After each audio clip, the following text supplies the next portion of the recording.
How does Grim Dawn compare to other ARPGs for you?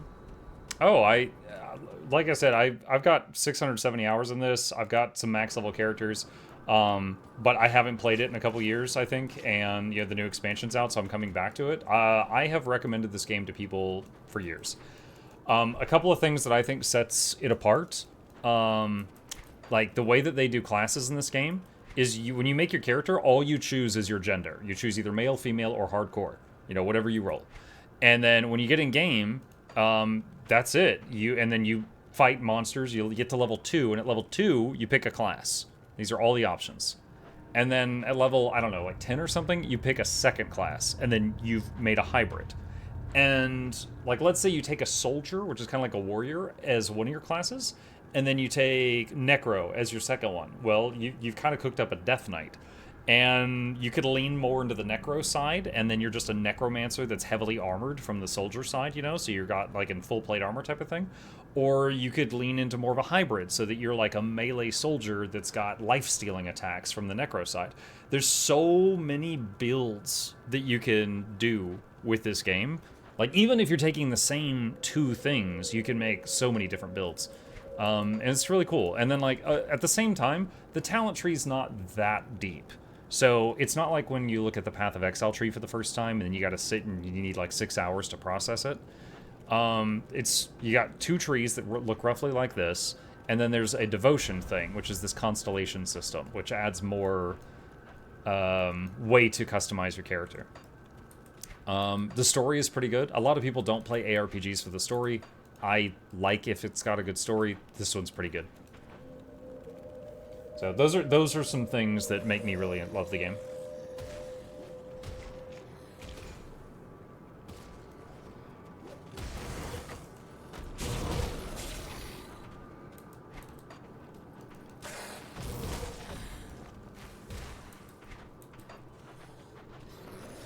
I got a new waypoint.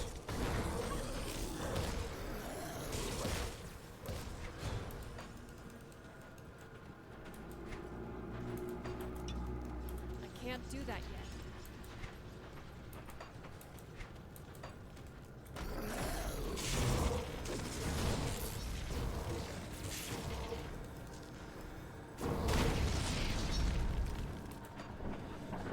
I like how the game opens with explaining how you can just come back to life after dying.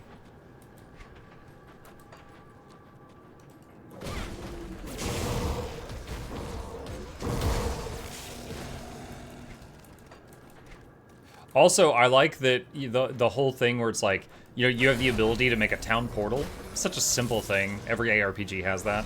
But it's weird that you can do it, and people don't trust you because you can do that. Like, I really like how that's actually intrinsic to the story.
I like the mini lore notes you can find. Already found some from the new content, and the new one is huge. Yeah, all the ones that existed in the game pre-new content, I'm pretty sure I read. And there was some good stories in there too.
Yeah, one that stuck with me, despite the fact that it's been years since I played this game, is I remember there was a bunch of notes in... It was like a snowy mountain level, and it was like a journal, and once you found all of them, pieced it together, it was basically like a family that was trying to survive in the mountains, and they ran out of food, and they grew more and more desperate, and it's like very descriptive with what they had to do to survive.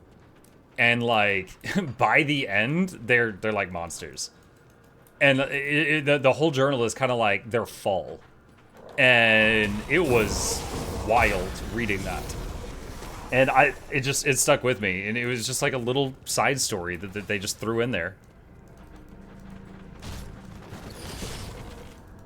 I won't say more about it than that because it was a good one, and if you're playing the game, you should read it yourself.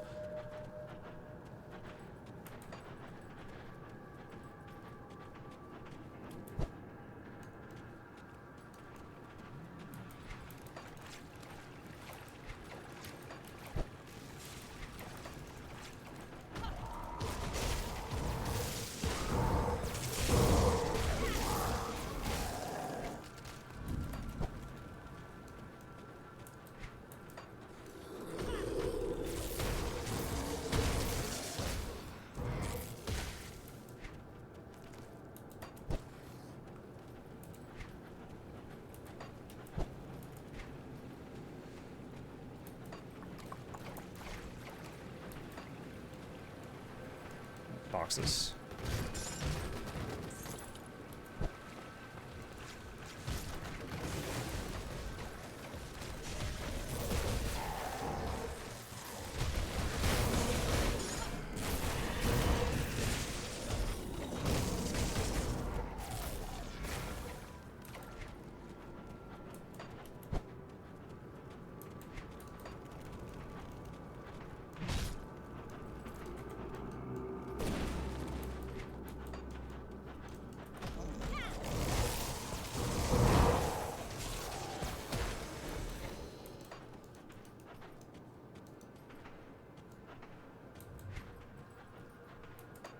Oh, there was an opening there. I was having trouble finding the way to get through that wall.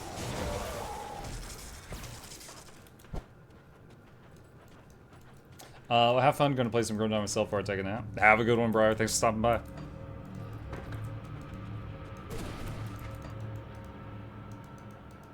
What? That's weird. I was able to knock down that wall, but I can't walk through it.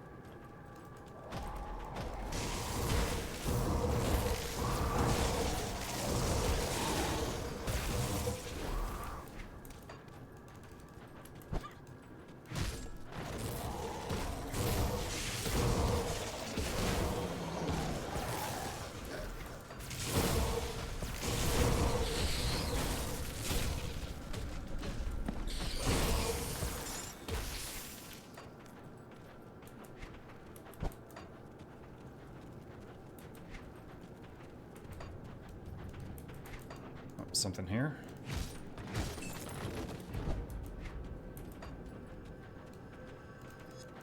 This DLC is huge. It's almost as big as the base game and has new core features. It's only 20 bucks and it's 10% off for a week. They're absolutely spoiling us.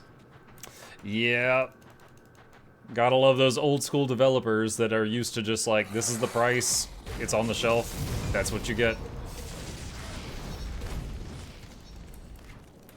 And don't get me wrong, I don't think there's anything evil about, like, Path of Exile's in-game store where you buy cosmetic stuff and it supports the game and otherwise the game is free, stuff like that.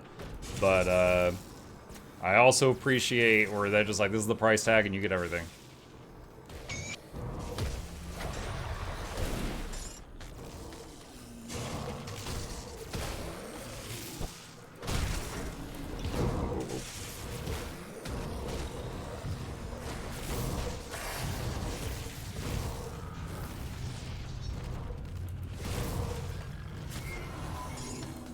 Okay, this is the way to proceed, but I want to map that out.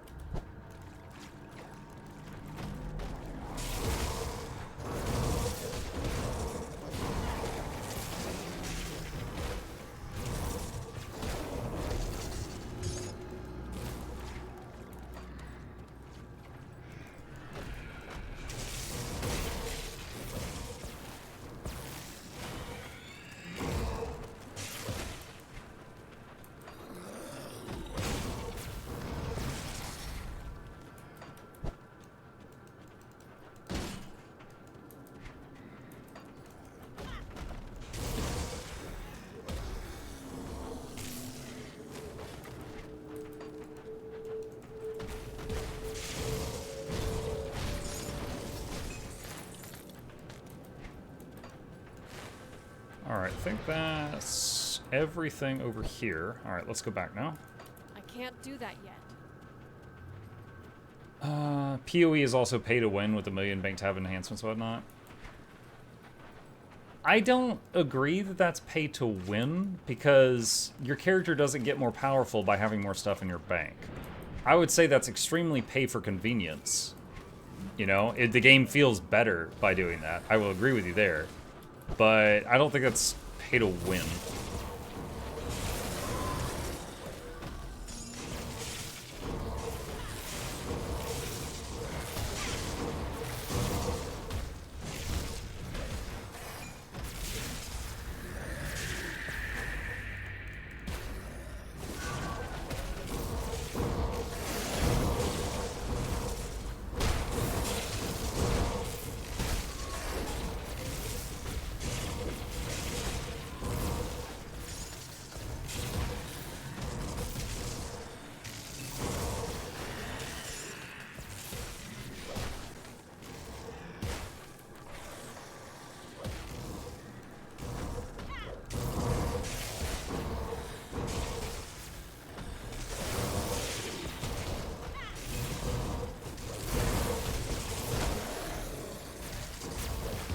Zap, zap, zap.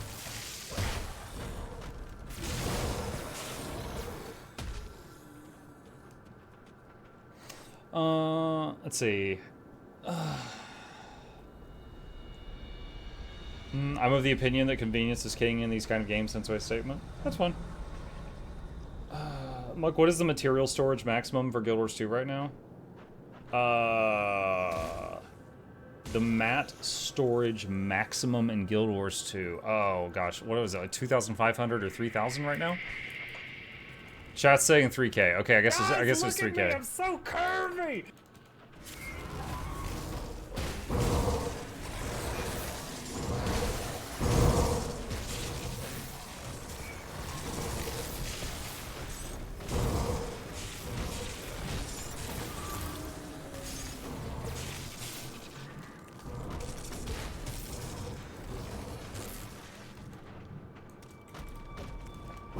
Activating the totem. Putting down my totems.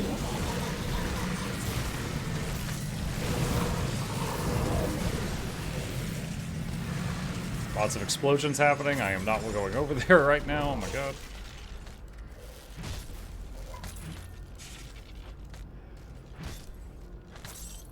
I can't carry anymore. Alright.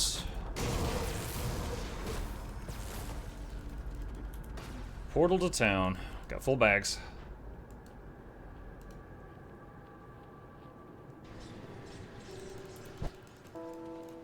Come see what's left of my wares. Alright, hang on.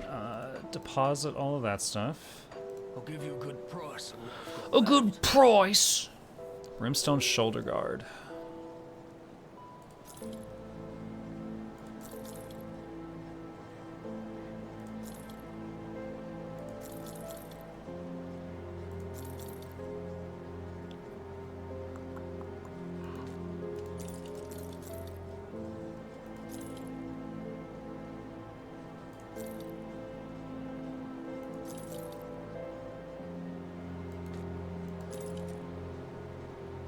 Oh.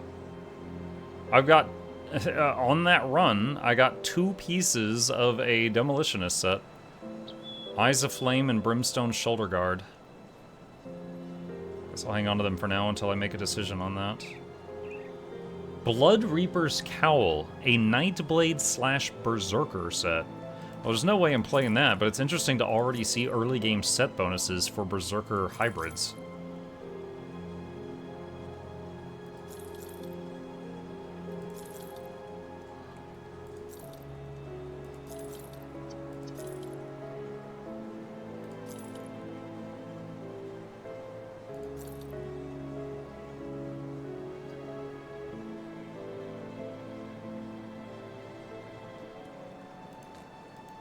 That's like a little better.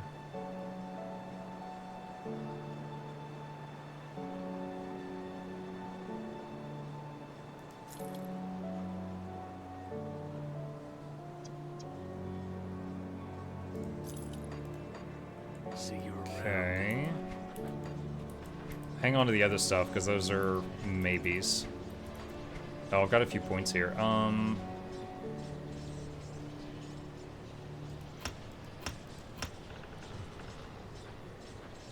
I wonder if it'd be better to keep Storm Totem as electric damage, or to take the Corrupted Storm trait, which changes it to Vitality damage.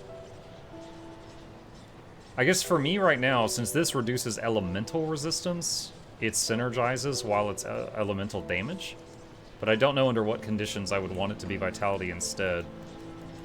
Like, the obvious thing that comes to mind is if I was like a hybrid with a cultist, there could be some synergy there.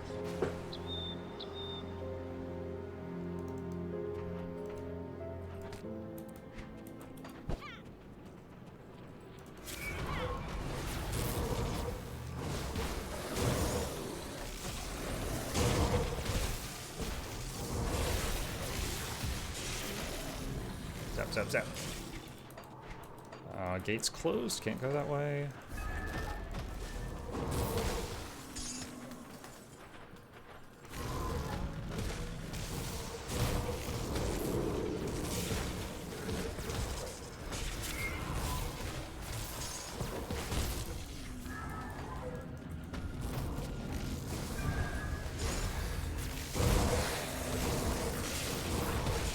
That's a lot of stuff.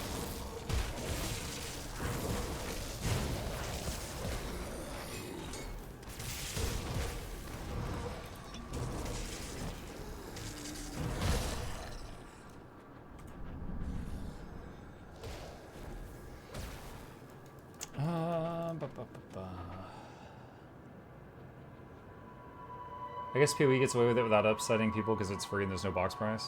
Yeah. They also did some, PoE has also done some decisions which just look very favorable. Like, if you buy a cosmetic in PoE, they said that you will also get that cosmetic in PoE too once they have made it. So, like, any of your fun purchases will carry over. That's pretty cool.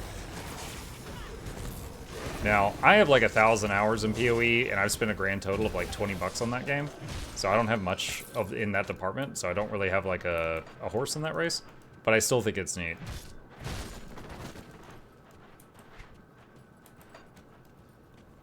I remember in later acts, mobs get really high alternative damage resistance. Yeah, that's true. Yeah, you are right. That's true for most ARPGs, though. But yeah, so since right now the little wind devils are reducing enemies' elemental resistance, although it's very minor right now, I'm gonna leave it lightning at the moment.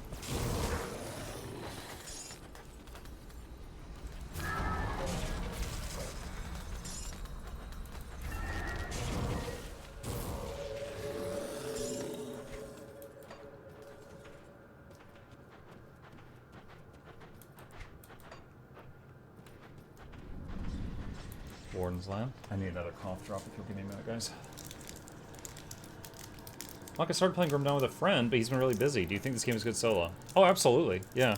I've played solo and in a party. I've played more solo, and I still had a blast. What I would recommend, Neoxa, is keep the character you play with your friend as, like, by itself, and make a new character for when you want to play solo. And be a different class so that you, you know, don't get them mixed up. That's how I would do it. Like, I would make a character for specifically playing multiplayer with Bob, and then I'd have another character for when I played with Sam, and then I'd have another character for when I played solo, that kind of thing.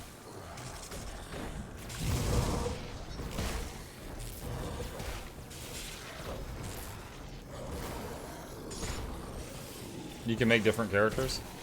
I don't know if you're being sarcastic, because I can't tell in the chat, but yes, you can. But that's how I would do it.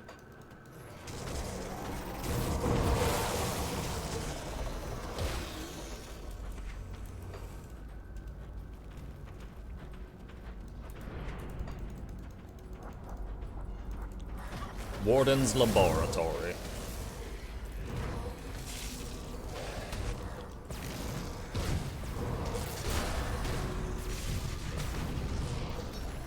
All right. So for now, we're running max level Storm Totem.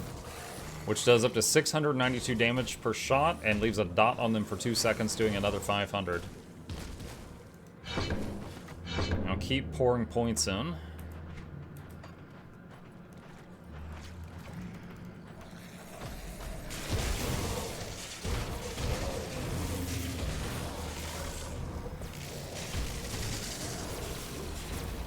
Potion.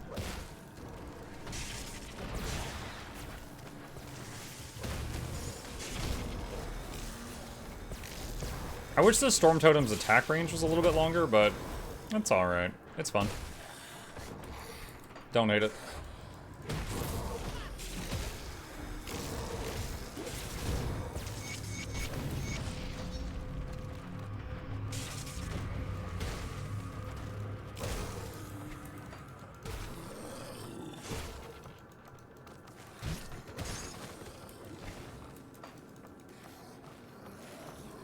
Auto-modded. What? Oh, because you said Burwitch? Hold on, I'm hitting allow.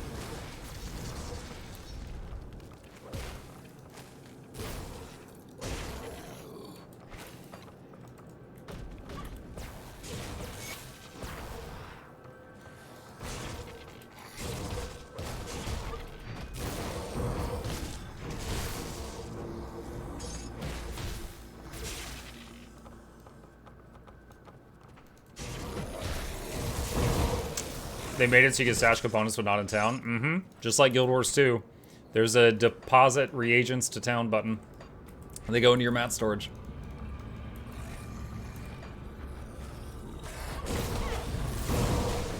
Ooh, that's a lot of stuff.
Turtle Shell level 5.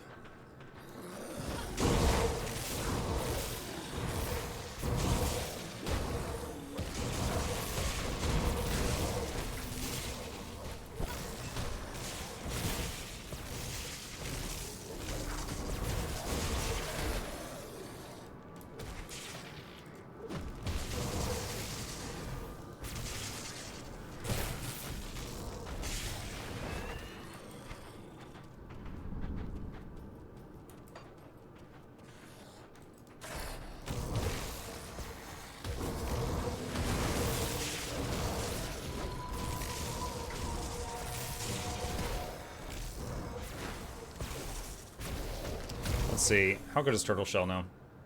So currently, if it triggers, if I get knocked to half health, it is a 1,300 damage shield that pops up. 24-second recharge. Nice. So as long as I don't get one shot from like 51% to dead, it's effectively 50% more health for my character at this time. It's very satisfying having the Constellation skills just level up without requiring like more points.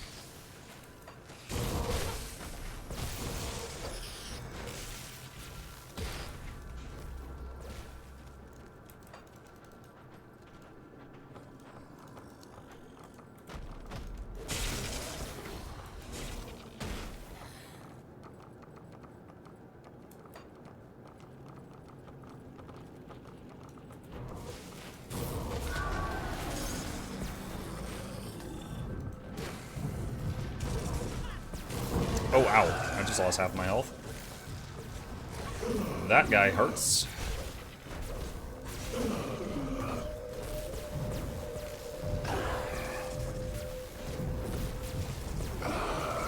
Okay, yo, this guy's pretty sturdy. I got max totems down and he's dying this fast.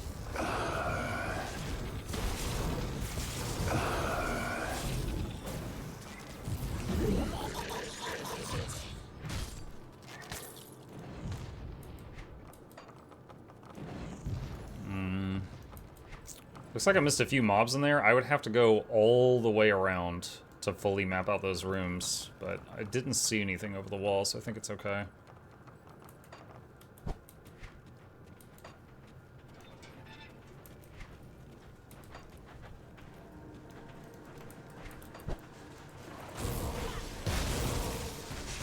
One thing that confused me about Grim Dawn is the devotion blips. Oh, shoot, hang on. I got a lot on me. Okay. How do I get the ones further out? Okay, Neoxa, pay attention. I'm going to try to explain this, okay? So at the very beginning, all you have is the middle thing, right? So, as an example, you've got, this one gives you a blue, a red, a green, a purple, and a yellow. Now, I wanted to put points into the turtle, okay? So I put a point into yellow, which unlocked this, and this, and this. And I'll show you what it looks like if you don't have it yet, okay? So let's say green, all right? Let's say I wanted to do this scorpion. It says affinity requirement green. So I put 1 point here in green, and then I can put points in scorpion, okay? Because it's green. Now, let's say I put my next 5 points into scorpion. Bing, bing, bing, bing, bing. Okay, I have this, and it says completion bonus is 5 green. So now I've got a total of 6 green. 1 from up here, and 5 for this. And so then any constellations that require 6 green are unlocked to you. Okay? So in my case, I spent 1 yellow, which was the requirement to put points into the turtle. I then completed the turtle, and it is giving me 2 yellow and 3 blue. So I have a total of 3 yellow and 3 blue. So now all the constellations that are lit up require 3 yellow, 3 blue, or less. So this deer up here required 1 yellow. This is a yellow. This is a blue. This is a blue. So let's go all the way out to the edges. This lady here, what is this? Azraka, needs 14 purple, 6 yellow, and 8 blue. Well, I'm already on track on the yellow and the blue. So basically just like if I do this bull constellation, I'll get 2 more yellow and 3 more blue. If I do this one, I'll get 3 more yellow, and so on and so on. So you just keep